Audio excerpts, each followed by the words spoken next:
We're going to hopefully look at Elihu. We're going to introduce it. We're going to look at three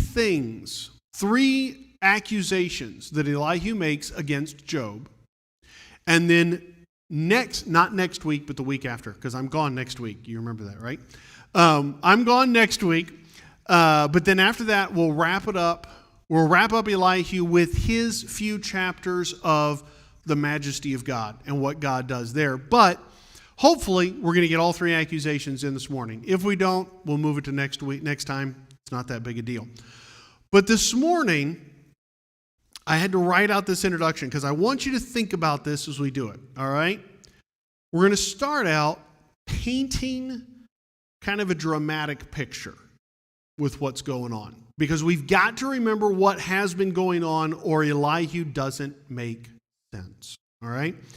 For hours now, Job and his three friends have argued around the ash pile, or trash pile. It's called the ash heap. There's been sarcasm and pain. Job has rebuked his friends. They have rebuked him. He's defended himself. The friends have argued that Job has a hidden sin. It all comes to a head as Job makes his final closing remarks, and he believes that he has laid out his defense and finishes with a final statement of, well, if I'm wrong, then just let me be punished. That's a paraphrase on what he's saying there. And then Job stops talking.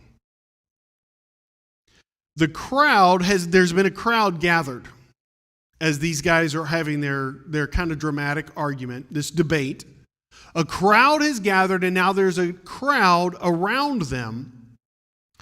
But they notice when Job starts talking, they start to realize, I think the temperature's dropping. It's cooling down.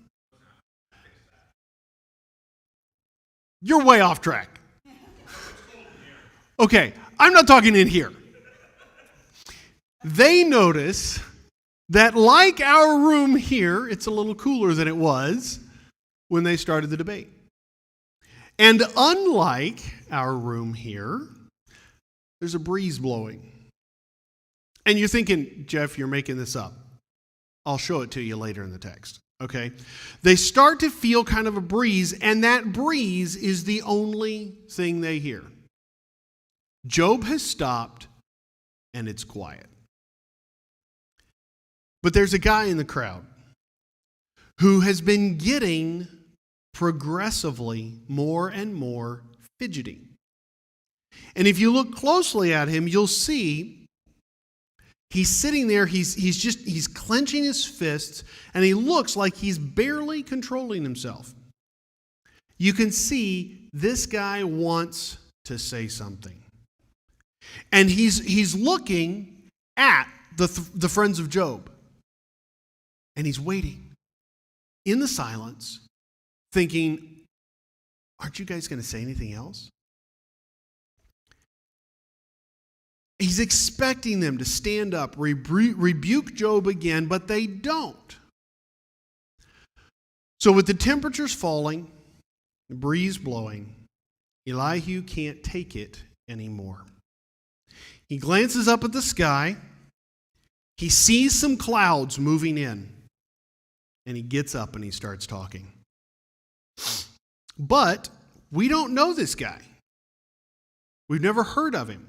So the narrator in our Bible has to give us a little introduction of him. And that is chapter 32. Specifically there in verse 6, it says, Elihu, the son of Brachiel the Buzite, answered and said. Now all the other men that mentioned, they're mentioned with just, this is Job from here. This is Eliphaz from there. But Elihu is unknown enough that they're going to give, like, his family history too. He's going to give his heritage, his lineage too, to explain him. But if Elihu then even feels the need to defend his right to speak. You see that in the first couple verses there in 6 to 9. of chapter 32. It says, I am young in years, you are old. Therefore I was afraid and dared not declare my opinion to you. I said, age should speak, and multitude of years should teach wisdom. But there is a spirit in a man, and the breath of the Almighty gives him understanding. Great men are not always wise, nor do the aged always understand justice. Elihu takes his opening comment and says, I got something to say, and it's okay for me to talk. He's already coming a little defensive, but he starts out, he defends his option, or his speech, and then a large part of his defense is that Job's friends have made accusations against Job, but they didn't convince him. Verse 12, he says there, I paid close attention to you, and surely not one of you convinced Job or answered his words. He tells him, he says, I've listened. I've heard what you said. And you've done nothing. Job still thinks he's right. Nothing has changed. He tells them, and this is interesting, he tells them God will have to be the one to finish the argument. Verse 13, it was one that I had to verse I had to dig through a little bit to understand. It says, lest you say, we have found wisdom. God will vanquish him, not man. I'm terrible at grammar, but apparently sometimes when you're preaching, you do have to stop and actually pay attention to punctuation marks. Because you'll notice the we have found wisdom is in quotation marks. The second line, God will vanquish him, not man, is not in quotation marks. So the first part, he says, I don't want you guys to say, we have won the argument. Okay, that's him making his quote for them. Don't say you won the argument, because the second part there, God will vanquish him, not man. He says, you've made all your speeches, you've said everything you can think of, and he hasn't changed. You didn't win, God's going to have to take care of this. Which is interesting because then he launches into 6 chapters of his own speech. And so you think, why? What is going on here? Why do we have this? Well, verse 14, he says, now he has not directed his words at me, so I will not answer him with your words. Elihu says, basically what he's saying there, I'm bringing a new element into this argument. He says, you guys have tried and you have failed. But you know what? Job didn't argue with me. This argument has been between you guys. But now I'm going to step in the middle of it and bring a new element, a new look to this argument. I'm going to separate you guys out. He says, 14 and 15, he says, they are dismayed and answer no more. Words escape them. This is something I want to bring out, because if you just read through Elihu, he will confuse you at times, because every once in a while, Elihu, in the middle of something, directs a comment to the crowd. Job and the 3 friends, and I know I'm spending some time on this, but I honestly think it's important, okay? Job and the 3 friends have been back and forth at each other. It's just been them. All of Job's comments are aimed at his 3 friends. He's gonna fix them. And the 3 friends have been focused on Job. We're gonna fix you. But now we have this guy who's been sitting out in the crowd watching all of this going. And finally he's got to get up. And he's like, all right, you guys aren't getting this done. And then he looks over his shoulder and he says, see, they're all sitting there with nothing to say. All right? When you understand that Elihu is speaking to Job and the three friends and occasionally throwing comments over his shoulder to the crowd, it helps explain and understand some of what Elihu's doing. Okay? Which is why I'm putting so much time in this. And I wrote all of this out so I wouldn't spend this much time, but oh well, too bad. Okay? And then he throws the comment out.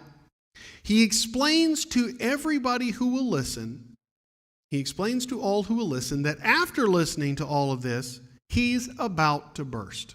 And he uses some poetic expressions, like new wine put in a wineskin and it's burling up and I'm about to explode everywhere. Okay? Elihu is just as dramatic as all the rest. All right? And this is poetry, so there's supposed to be imagery in it. All right? He's going to burst. He can't control it anymore. He's got to speak. And in just a minute, we're going to look at the three charges that he brings against Job.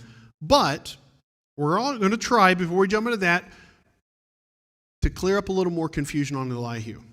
Because again, what's odd, he comes out of nowhere. He makes a 6-chapter speech, and he's ignored. Bildad, Eliphaz, Zophar, they made several different speeches. Job, chapters and chapters and chapters worth of speeches. And when it's done, God calls out the three friends and says, you got issues. You didn't represent me right. And he calls out Job and he says, Job, you got an arrogance problem. You're speaking without understanding. Nobody says word one to Eliphaz. Why did he get up and speak? Why does he sound so much like the friends but not get rebuked? Why? And that, every time I've ever read through the book of Job, I go through Eliphaz and I'm like, I don't get this guy. Well, you start looking at it, all right? He comes out of nowhere, makes a 6-chapter speech, and gets ignored. Neither Job nor his friends and even God acknowledge that Elihu even spoke. Why? Why do they ignore him, and why did he speak?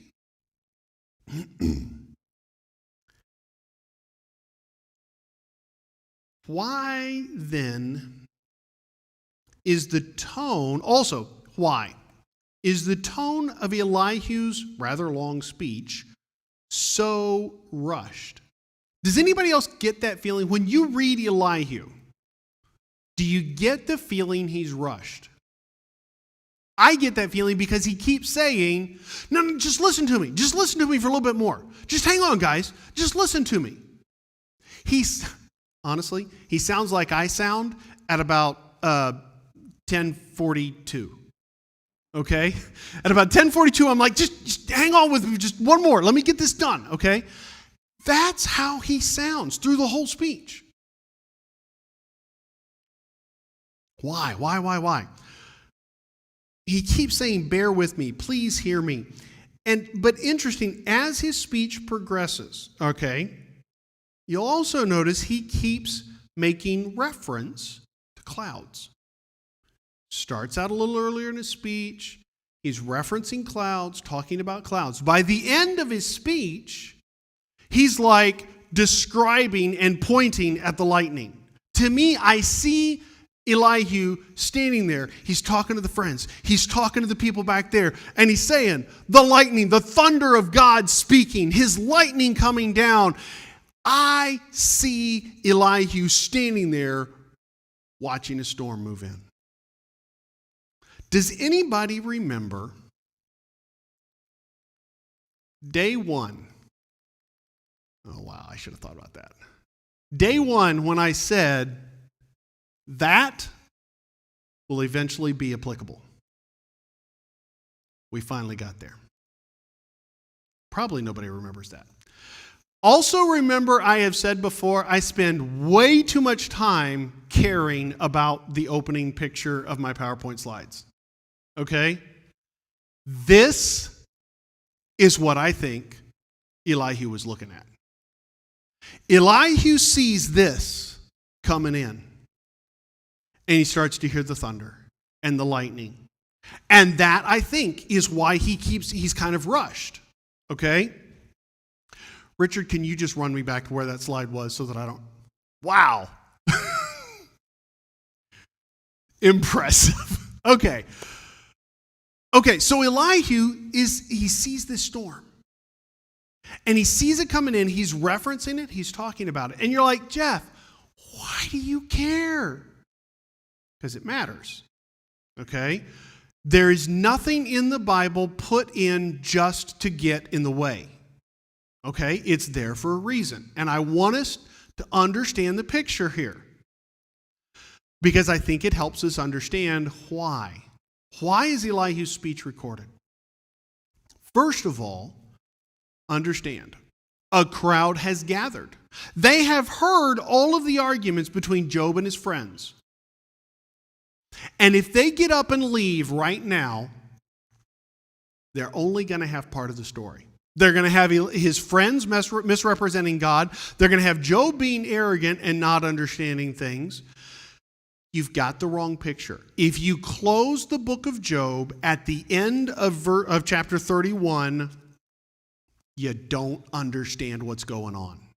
You have a very messed up view of what's going on. But this storm is coming in. And interesting, at the end of chapter 36, you have a break. 36 ends, 37 opens. This is jumping a little ahead, but I have to do this. I'm sorry, at the end of 37. I said that wrong. At the end of chapter 37, Elihu stops talking. Chapter 38, verse 1. Then the Lord answered Job out of the whirlwind. The storm breaks. And I really think, by the tone of what Elihu writes, and by that opening for chapter 38, God intends to correct Job and correct the friends. And this is not by accident, but during this whole thing, a crowd has gathered, and they now have all of the wrong information. The storm is coming, and God is going to single out Job and his friends and talk to them. But he's going to use the storm to disperse the crowd. And he wants the crowd to go away knowing the truth. Do you see that? You see what I'm saying there? I hope that's understandable there. He's going to disperse the crowd with the storm. But he doesn't want them to go away not knowing the truth. Because what I always thought is Elihu, honestly, is right there with what God says to Job. I mean, even some direct quotes that God is going to use. Job, you're speaking. Who is this who uses words without understanding? It's the exact same thing that Elihu says. It's like, why do we have it twice? We have it twice because God wanted the people in the crowd to hear it. And God was going to have a private moment with Job and tell that to Job privately. But he wanted those around it to hear it. What the accounts that we have in the Bible are there for us to learn from. But that is not their only purpose for those events. Everything we read in the Bible is real. And God wanted the people who lived that event to learn from it too, not just us. We learn from the example of Israel, right? But Israel learned through living it. All of these accounts we have, they learned it living through it. We learn it reading about it. Well, without Elihu, the crowd doesn't learn these lessons. So I really think that's why Elihu's speech is there. It's there to help the rest of the crowd understand how God feels about this. Okay? Now, I say that, and I'll throw this in there. If you ask 5 commentators their opinion on Elihu and what Elihu says, I kid you not, you'll come up with 10 opinions. Okay?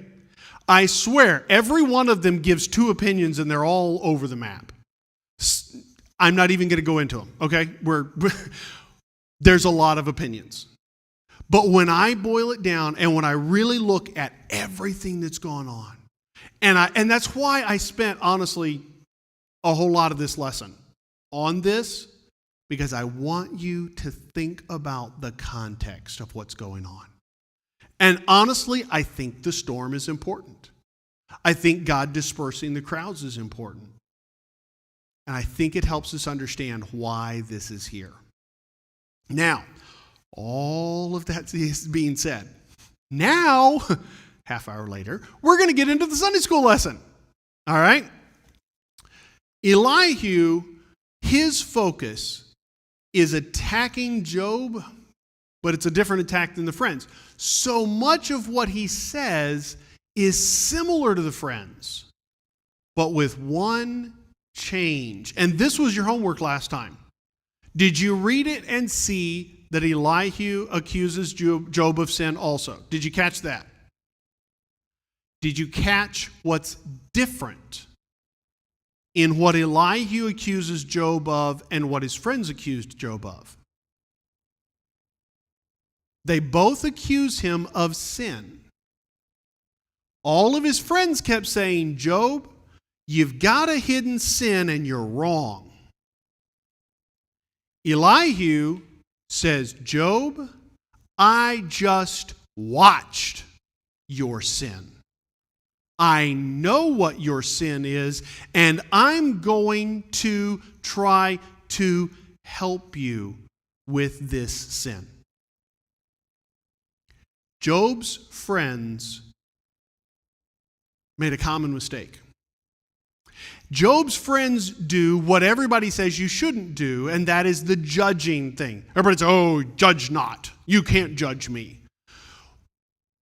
I can't look at your life and make assumptions about your sin and condemn you for it.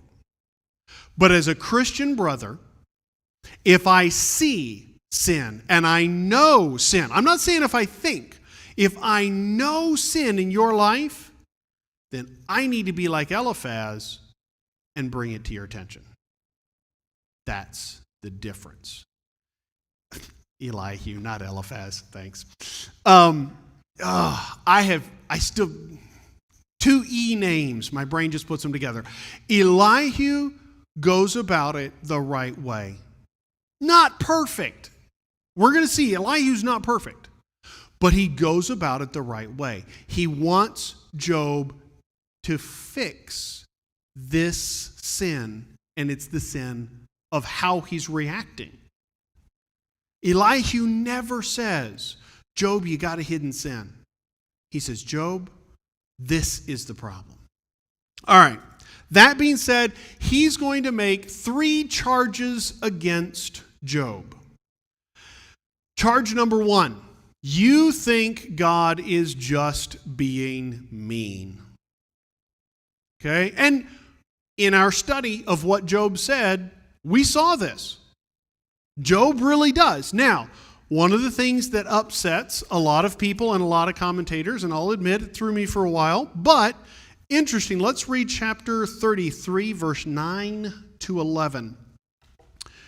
8, I'm starting at 8. 33, verse 8. Surely you have spoken in my hearing, and I have heard the sound of your words, saying.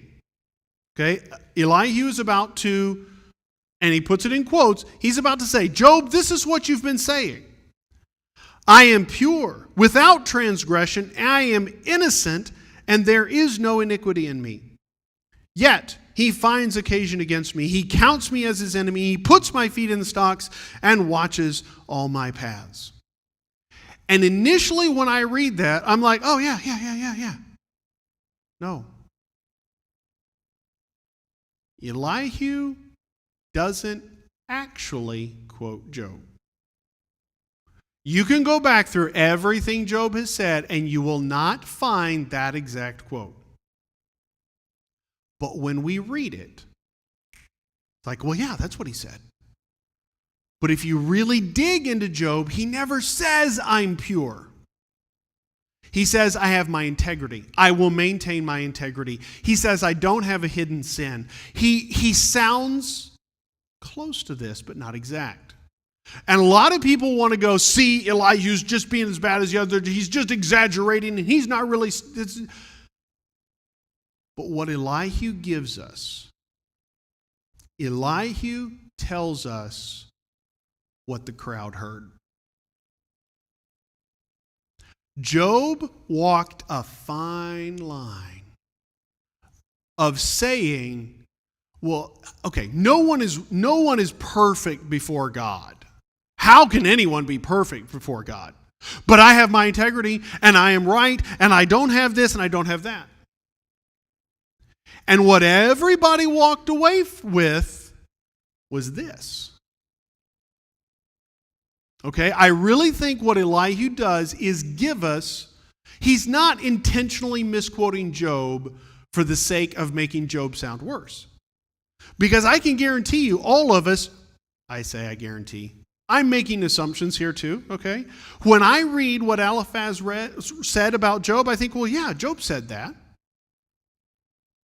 Not exactly. But this is what everybody heard.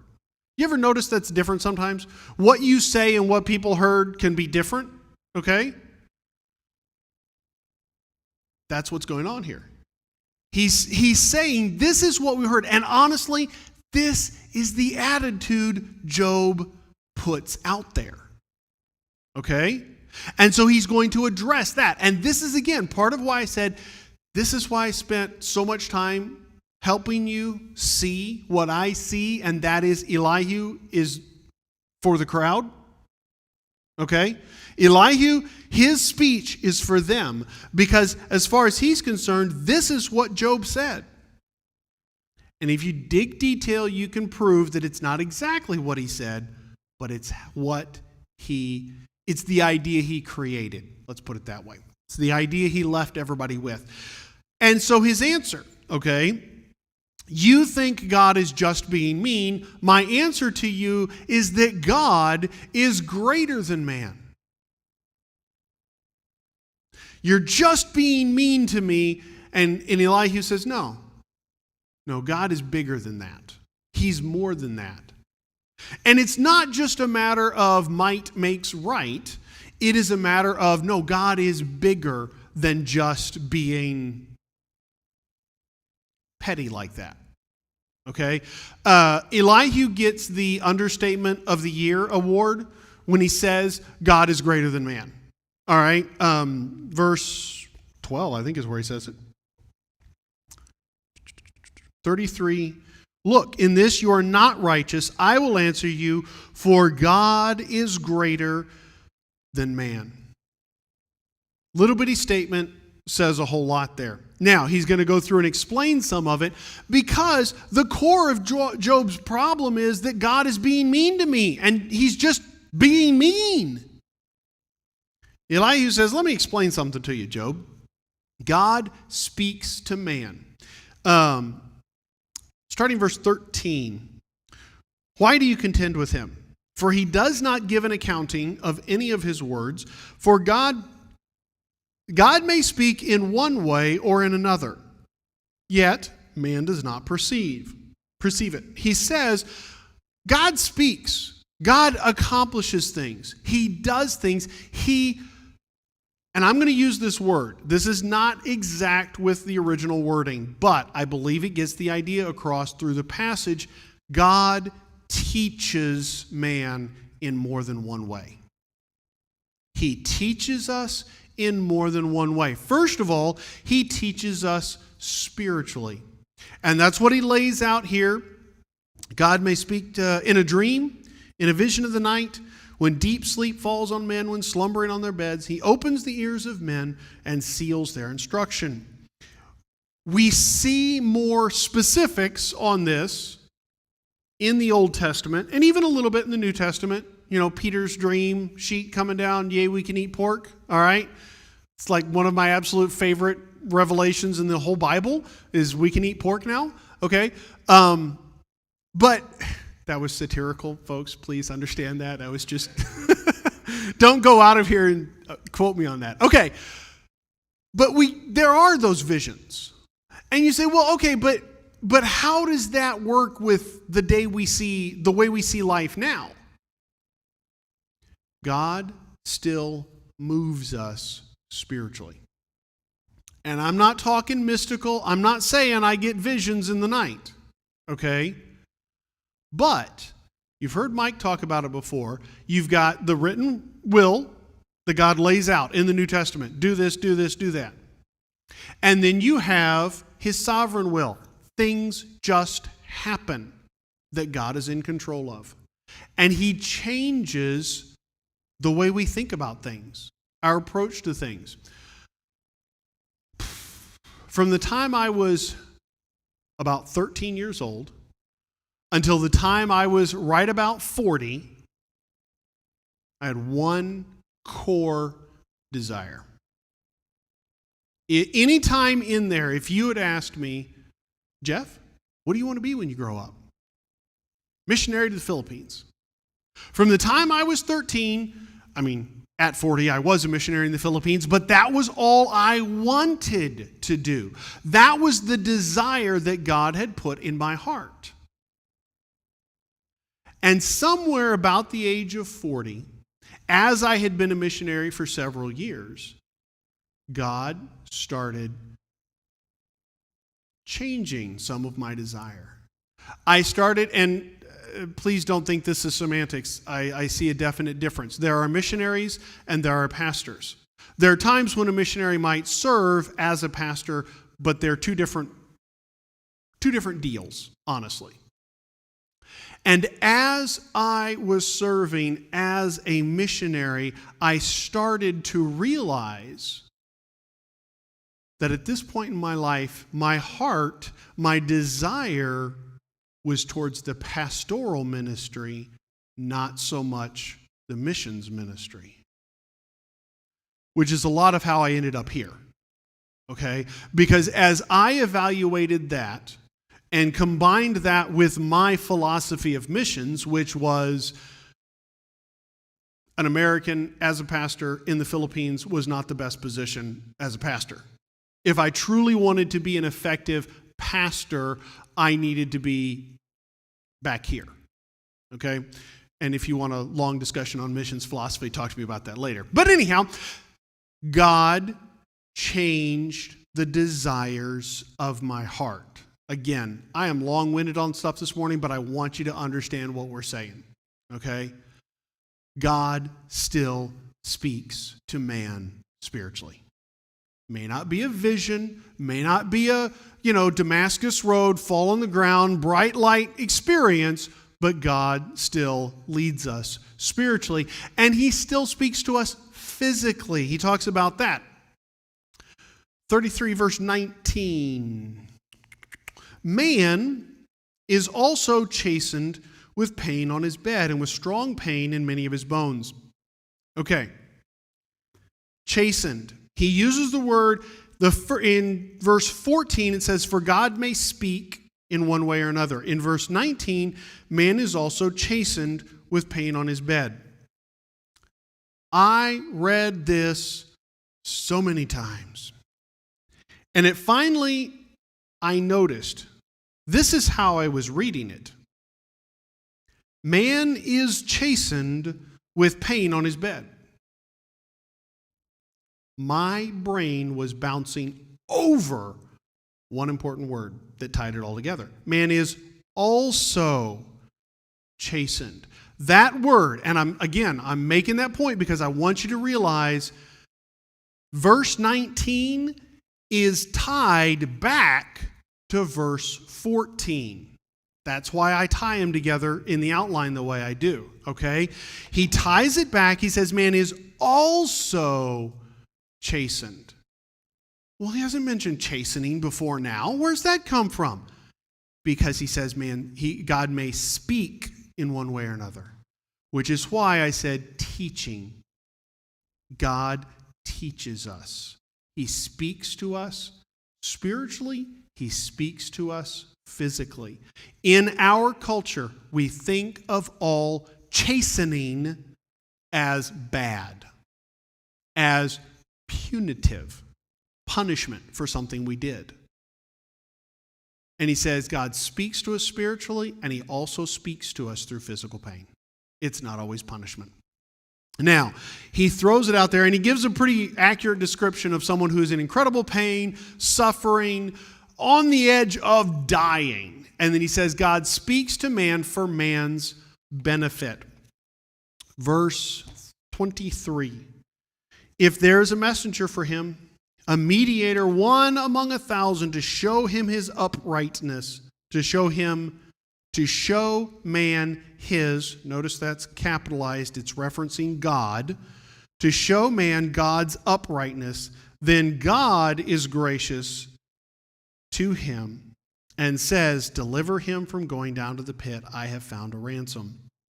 I have found a reason to change my mind. Now, I do believe there can be some messianic prophecy in this. We're not going there this morning. We're sticking with the primary point that Elihu is making, and that is when God is talking to them, he is using physical pain, and they're not listening, which is where Job is at.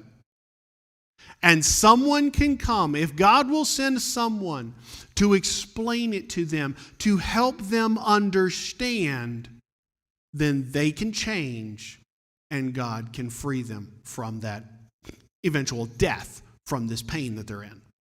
Okay? God speaks to man for man's benefit, which is his answer in God is greater than man. He doesn't just beat us up to beat us up. He does this for our benefit. God speaks to man spiritually, physically, and he does it for man's benefit. Now, we got through charge number 1 of 3.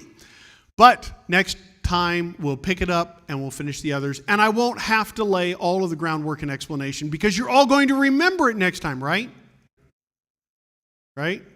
Okay. I'm getting a little bit of a nod there. I think we're okay. All right. Yes. All right. I'm going to close it there, wrap it up, and we'll jump back into Elihu next time. Heavenly Father, God, I love you so much. I thank you for the amazingly awesome things you did in the book of Job and all these things that you put together and how much we can learn from it. God, please keep us remembering it. Keep us focused on you and knowing that the things you do in our lives are for our good. We love you, Lord, and we ask this in your name. Amen. All right, 2 weeks, we'll pick it back up.